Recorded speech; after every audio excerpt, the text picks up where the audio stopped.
I grew up in Mississippi, grew up as a country boy. I cleaned up my speech a whole bunch, so you know a lot of y'all wouldn't know, but a lot of y'all that's from New York and California, you hear my voice, still think I'm damn country. That's cool. Shucks, I had always had firearms in my life. I always had, you know, family that was law enforcement. I always knew the rules of firearm safety as a little tyke. When I was young, I was into BB guns, pellet guns, airsoft guns, and all that kind of stuff. And I had to graduate my way up and, you know, shooting long rifle, right? 22 long rifle. Like you just get into the life slowly but surely, but you have to make your own decision on when you're gun guy, when it's time for you to graduate and be your own gun guy. And I was in Houston, Texas, right? I was like 26 years old. I live in Houston, and Hurricane Harvey hit. And that was my real life experience of, okay, the shit ain't hit the fan for real, but everything was flooded and grocery stores weren't getting food. And it was kind of state of an emergency type deal. We couldn't move around, and, you know, the lights went out, right? So when it's dark, dumb shit happens, and my mom and my grandma just happened to be there with me at the time. They got trapped with me, so I was the man of the house for like a week or so, and I had no ways to keep my mom and my grandma safe, right? So after that day, I became like super duper, I'm not playing no games with y'all goofy ass gun guy. Okay. And it all started with this. Let's do it. My very first firearm was a Springfield Armory XDM. And I remember watching Hickok 45. When you first turn into a gun guy, you either watch Hickok or you watch Coleon Noir. And that's how you make your decision on what firearm you're going to be choosing as your first one or your second one or your third one. And I chose the XDM. It was just a good looking firearm, man. Two-tone right here. You can see it. And just me looking back at it with 2024 eyes, there was a time to where you would get your first gun around that time, and they just didn't come with, you know, serrations on the slide. They definitely didn't have front slides. I never seen anybody press checking at that time. I see people press check now, but I didn't see people press checking at that time. Real iron sights and not just polymer iron sights, and this is more of a quality gun than I thought it was. Looking back at it, got some good weight to the gun. I love a gun that got good weight to it. We'll have a conversation about small guns and guns with a lot of weight to it later, but one other thing that sold me was we had 2 magazines that came with it, and if I wanted to run the small boy, the 13 round magazine, I could. But also, if I wanted to, I can run the big boy, the 20 round magazine, if I wanted to. 20 rounds, 20 something rounds. It's covered up down there, but I think it's 20 rounds. The 21 round magazine covered this one up. The Springfield XDM, I had this thing for a long time. I wasn't necessarily carrying it, but it was more so of a, you know, just a house gun, keep it in the truck. I had a Mustang at the time, so keep it in the car. But I wasn't carrying guns just yet. I was still a noob, but looking back on it, XDM was a solid first purchase. This ran me for about $550. So we're going to kick off our price tallying with $550 for the XDM. And of course, you're never going to be new gun guy until, you know, somebody convince you that you need to have a Glock in your life. Okay.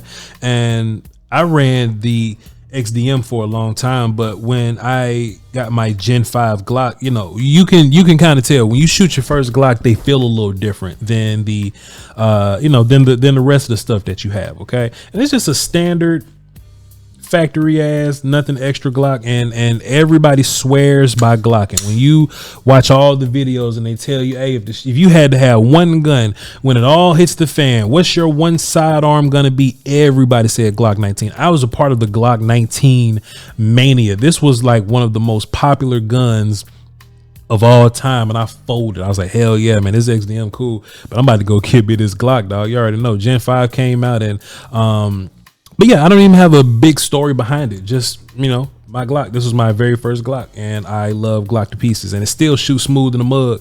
And every time I try to move on to another gun, because I've moved on to different guns, you know, when you move on to new guns, you almost accidentally treat your older guns like they're stepkids or whatever. But this is a gun that I always go back to because I love how it shoots, man. Hey man, you know what they say, if you're going to start a gun collection at some point, you must have a rifle, and not just any rifle, but you must have an Armalite rifle. And this was my first AR-15, boy, and I'm spoiled. Am I spoiled? Just that bolt doesn't cycle very clean. I probably should lube it up a little bit. I haven't shot this thing in a long time, but 16-inch barrel. I have a quad mount from Amazon. And what y'all gonna learn is the more we go down the list of guns or whatever, the more, you know, the more you're gonna see change in my style here, and the more that price is gonna go up. But I got an Amazon quad rail because I was just so into the pick rails and what I could do with it. And at the time I had like a goofy Amazon site on it and it was trash, but I was always loving on my my sites here, my Magpul, my Magpul backup sites. I can shoot with iron sights. I mean, I grew up with pellet guns and BB guns. We didn't have sights on pellet guns and BB guns or optics or scopes, so I can use iron sights on my AR-15 just as good as anything. But pretty stock Palmetto State Armory rifle. Nothing special here. I'm not saying it was a bad purchase because this gun kept me safe for a long time, right? I didn't have to shoot nobody with it, but this was my gun of choice for a long time. And yeah, this was my first baby, and I was so proud of it, you know. Now, what they always say is that if you're gonna have a collection, you need to have a shotgun in it. And what's different from this gun and my previous three is that those previous three, I held on to those for a long time. I had those guns for a long time, and I didn't really purchase any more because I just couldn't afford it. I just wasn't making money like that at the time. But boy, when it was time to get a shotgun and you run to YouTube videos and they teach you what to look for in shotguns, I say, man, let's just make a purchase. Let's just make an impulse decision here. So smooth. Now you'll see me introducing myself to weapon mounted lights, you know what I'm saying? Because when you get a shotgun, they don't just sell you on hunting, they sell you on home defense. And when they sell you on home defense, the first thing they tell you is, hey, how you know what you're looking at? It's gonna be dark when bad things happen. That's when bad things happen at night. So what are you gonna do? And I think this is the beginning of all my guns. Yeah, all the rest of them, they all got lights on them. Maybe all but one, all got lights on them. So from here on out, I started putting guns on my firearms, man. And my Benelli, boy, it's a baddie, boy. It's a baddie, and it's just, I think it fits me perfect. I think it just goes with, you know, my size and this just being like that. I'm not short shotgun guy. I remember there's like a Mossberg shockwave that was out, and I was really excited. You know, it didn't have a butt stock or anything. It was classified as a pistol. I was like, damn, that looks cool. I would love to have that. But man, just get you a full size shotgun. Quit playing. I love the pistol grip on there. You know what I'm saying? And you can break a door down with this thing if you want to. It's a hefty boy too. I don't have a sling for it. I probably should, but I just haven't had a use for a sling yet. So next time I do this video, it'll have a sling. Probably about 1,300 I ran this for. So shouts out to y'all. So this is my pride and joy, man. And you know, people always tell you, you know, you spend money one time and you get what you pay for. You only cry once. And I just didn't want to be the guy that was constantly buying, you know, cheap stuff or inexpensive stuff, right? Let's just say that, because ain't nothing wrong with, you know, buying budget, but I wanted to really spend my money, get an expensive rifle. It's a $3,000 rifle, man. We can go ahead and put that on screen. And I really wanted to have something that'll last forever, that I can give to my kids and my babies. And if they need to make a small adjustment, you know, like a gas block adjustment or something, get a new bolt carrier, whatever, they could do that. But I just wanted a rifle that's going to run a long time. And this is my baby. This is my baby. This is my main AR-15. If it goes bad, if, you know, China decide to, you know, put troops on the ground, dog, this is what I'm gonna throw on and defend my little, you know, plot of land or whatever, right? But BCM upper, arrow precision lower. It's fully custom, by the way. I didn't just buy this, but arrow lower, BCM upper. Got another weapon mounted light on there with a pressure pad. Boom. Why is that important? Because I just didn't want to be pressing the buttons while I'm trying to operate the weapon, so I can stay in operation. Boom, boom, boom. I can come up here, operate my light if I want to. Bam, strobe if I want to. Keep it on if I want to. But I can just keep it on the weapon if I like. BCM has these rail panels. I just added this like a couple of weeks ago. I just think they look slick. They're supposed to keep the gun from getting too hot. They just look good to me. Whatever. And I just got a little hand grip here. And I got a Geisley trigger in here, and that's when I really got spoiled. That's when I really got spoiled, because it never crossed my mind that you can have a better trigger and that would improve your shooting experience or whatever. But boy, just, oh man, beautiful trigger. Yeah, man. Besides that, man, this gun cost me this cost a goddamn arm and a leg, man. I don't know which boat carrier group this is. I have no clue, but I'll look it up for you. Let's see which boat carrier group this is. A dirty one is what it is. Zero fail. It's a zero fail boat carrier group. So there you go. And then I got a mount quick detach system right here. I can just put my sling here and another sling back there, something like that. That'll be fun.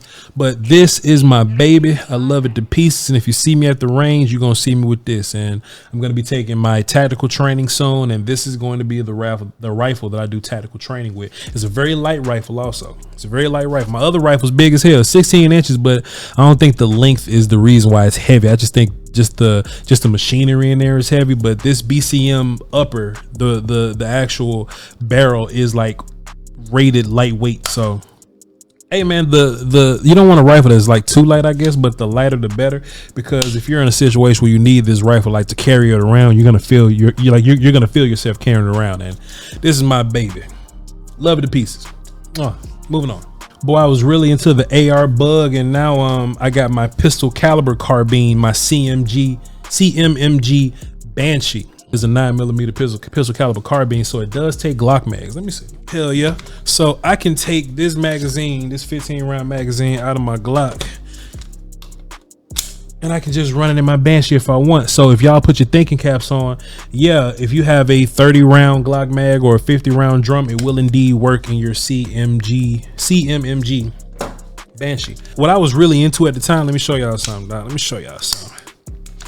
I was really into the Law Tactical folder. I'll bring it back so y'all can see the Law Tactical folder here. So I was really into the idea, man, I could take this gun. I'm tripping, I'm trying to make it longer. I could take this gun and put it in a book bag or something, right? It's such a small package of a gun, you know what I'm saying? And you know, people say, oh well, it could be a truck gun. I don't know how I feel about it. Truck gun. My truck gun is whatever gun I'm carrying on my hip that day, or carrying appendix that day.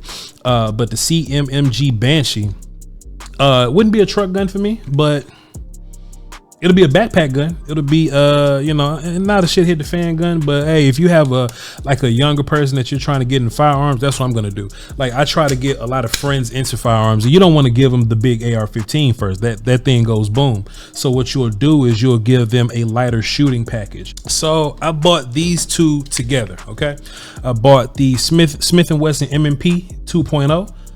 This is the 3.8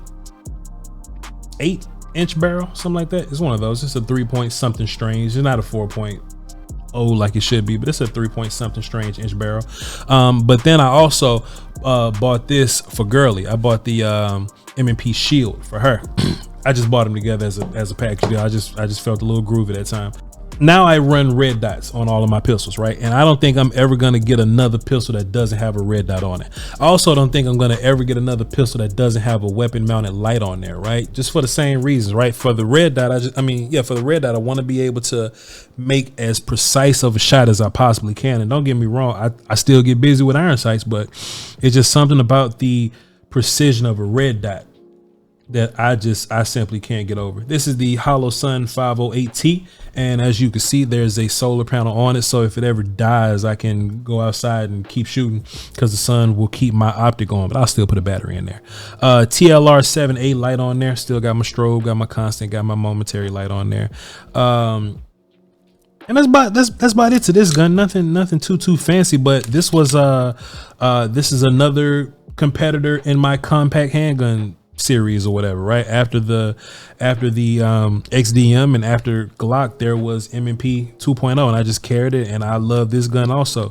And this is just a standard Shield Plus, and the only reason I'm showing this, like I said, this is Girly's gun, it's not mine, but until she's comfortable enough to shoot this mug and carry it and not carry fake ammo in it, snap caps in there, like, this is the gun I'm going to be training her with. So it's a part of my collection until she inherits it as her gun. I want to ride this wave of the small gun, the subcompact gun. Everybody got into subcompact guns at a point, and that was a wave, and I was like, hell yeah, I'm a big guy and I get to wear a small gun, I get to carry appendix now. because I get a smaller package on me. Yeah, but it's still hard to carry as a big dude anyway. So I was lied to about that. But Springfield Hellcat. Springfield Hellcat is a bad boy, and it was my very first itty bitty little pistol, right? You can, like, this thing fits in my hand for real. Like, my hand's probably bigger than this gun. The size of this gun, and you can get 13+1 in it. Like, that was an easy sell for a lot of people there. But this thing's snappy as shit, man. It's just snappy as shit. And I tried to get myself to buy into that. I tried to get myself to, hey man, it's snappy, bro. I get it. But look at how small it is for 13 rounds. You can carry this anywhere. And I actually rotated this and my 2.0 for a while because I felt more comfortable shooting the big gun. Now, I eventually got comfortable shooting the small gun. Don't get me wrong. A little bit of training and practice and anticipation, you can overcome any obstacle. Okay. So I eventually got better with this gun, with how small it was and how snappy the recoil is. But when I first got it, I didn't even want to carry it because it was boom, boom, boom. It was so snappy. But by God, man, it's good to go now. And if you're gonna get a TLR7 sub, you got to get the light that goes with it. So that's a HCAT light. That stands for Hellcat. If you're gonna get a Glock, you got to get the light that goes with Glock. But yeah, this is my Springfield Hellcat. I still carry this to this day. I still keep this in the truck sometimes. And hey, textured really well right here on the handles, and even on the thumb rest right there. Bam, bam. Got a little bit of texture right there to keep the gun flat. So the more you train and the more you figure it out, the easier it is for any gun to shoot. And this is where shit starts to get ridiculous. I apologize, y'all, but I got a Staccato C2 because I was like, why not? Oh, and this gun, boy. There's a new Usher song he's talking about. This old chick that ruined it for all the new women in his life. Boy, this the chick right here. This the one that ruins it for you. When you experience a Staccato, not just shoot one. When you experience it, when you sit down and rack the slide. It's the easiest rack and slide I've ever racked in my life. You know, a lot of women have issues. Excuse me. You know, a lot of women have issues putting a gun into battery sometimes, right? Just racking the gun and, you know, putting a round in the chamber. Man, ain't nobody ever gonna have a problem like that with this. I mean, I don't even need my whole hand. And then I learned that you can rack a gun with the optic. My bad, I just hit my light there. I found out you can rack the gun with the optic, and I'm just looking at this like, bro, where have you been on my life, man? Beautiful gun, got this big ass safety that I don't use, but hey, cause I use it now. I keep this in a safe. And this is the gun that if it goes bad and I got to pull out my duty belt, this the one I'm taking to the streets. I'm taking that $3,000 rifle and I'm taking this $3,000 pistol with me to the streets. Why? Because I feel like I cannot miss with this gun. If I do my part, I feel like I can't miss with this gun. And all my firearm fundamentals still apply with my other weapons, right? Like if you fundamentally do your part as a shooter, you'll hit accurately. But boy, this does something different for your confidence, man. TLR 7A light, because I gotta have my weapon mounted lights and gotta have my optic, man. But just a stock Staccato, man, the best trigger I've ever felt on a gun, man. Just the best trigger I've ever felt on a gun, man. Look, man, shouts out to Staccato, bro. Y'all got you one. Y'all got you a banger right here. Literally a banger right here. And I had to learn how to field strip it and all that, man. But it has been a pleasure. Got a bull barrel. I ain't know what the hell a bull barrel was, but apparently some shit to make you shoot better. So shouts out to my Staccato C2. If it ever goes bad, I ain't missing. And this is my most recent baby, my last purchase. And this is my current EDC weapon. Ta-da! Glock 43X. And boy, there's a lot going on with this damn Glock. It's a lot going on with this damn Glock. Boy, and do I love it to pieces, man. First thing first, you just saw me do a mag exchange there. I have a 15 rounder, and that's the whole selling point of this gun. This gun is super slim, it's super light, not heavy at all. You can carry this thing I forgot I had it on when I was just carrying it the other day. But this actually has live ammo in it. Got my hollow tips in there, as you should. But this thing can hold up to 20+1. So the 15 round mag and a 5 round mag extension from Shield Arms. In this little package here, once again, y'all, this is another gun that's about the size of my hand, the subcompact world, right? And what I didn't like about my Hellcat, which is another subcompact gun, what I didn't like about it was how snappy it was. Boy, they just get this right. Glock just got this one right, man. You get a little bitty gun, small package. I get enough of a hand grip on there. I love when my pinky can just wrap around any grip, right? Because when that pinky gets grippy, the gun stays, you know, flatter for me. And boy, I can shoot the shit out of this gun. But that's not the only thing that makes it shoot better for me. The TLR 7 Sub Light, which can also act as a weight up front, keeps my gun flat. I have a compensator from Harrington Arms, the HC43. This thing is a beauty, plus it's a dime piece. If y'all take a look at it, it's winged, right? So it's not just a box. It's actually hugging my frame right now, and boy, I just think that's the flyest thing in the world, the cutest thing in the world. It's constantly sold out, so that's one thing there. You have a barrel from True Precision. Love that to pieces. Apparently that's supposed to make me shoot better too, but it's a threaded barrel, and you got to have a threaded barrel to have the compensator here. I got another Holosun 507K. I have it wrapped up in the Ranger wraps because I don't like those pesky logos. We got Talon grips on the gun. I think all my guns moving forward are going to have a light, a compensator, a red dot, and hell, I like the magwell too, man, because I have a magwell from Imperial Magwells or whatever, and boy, I'm just a fan of the magwell, and it holds my thumb. I mean, pardon me, it holds my pinky finger, but it also makes it easy to reload. You know what I'm saying? You can just reload this thing all day. I shoot it nicely. It's lovely, and I carry it in my tier 1 concealed holster. I'm still a big dude, you know what I'm saying? So but I'm tell you what, I'm 40 pounds lighter than when I bought that thing. I'm 70 pounds lighter when I bought that thing. You hear what I said? So I can actually carry appendix now comfortably. I can comfortably carry appendix now. But I don't like the extra magazine feeling. I just think there's a lot going on. Maybe if I lose 20 more pounds, I can carry a holster that has an extra magazine holder or whatever. But so if I'm just carrying in t-shirts, I'm going to go with the flush fit 15 rounder and call it a day. If I can't kill you in 15 rounds, it must have been 8 of y'all.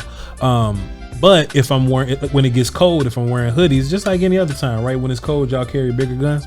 Then I'm gonna carry my extended magazine to have 21 rounds, 20+1 rounds in there. So, hey man, this has been a long one. It's 47, but I'm gonna edit this thing down a little bit. I forgot to do the money count. Damn. This puts me right at $12,000. So that's what I'm going to call this video, my $12,000 gun collection. All right, I appreciate y'all for tuning in, man. This was a fun video, a long video. We're gonna edit it down and make it decent. But hey, appreciate y'all for tuning in. Hit sub if y'all want more firearms content. Y'all feel free to let me know. This channel is gonna be diverse. It's just gonna be all the things that I'm into. So whether it be me making y'all laugh or just me updating y'all on what the hell going on, vlogs, or even more gun stuff. All right, y'all let me know. Y'all hold it down for the Doski Woski Peasky Whiskey. Till next time, y'all be safe. Salute.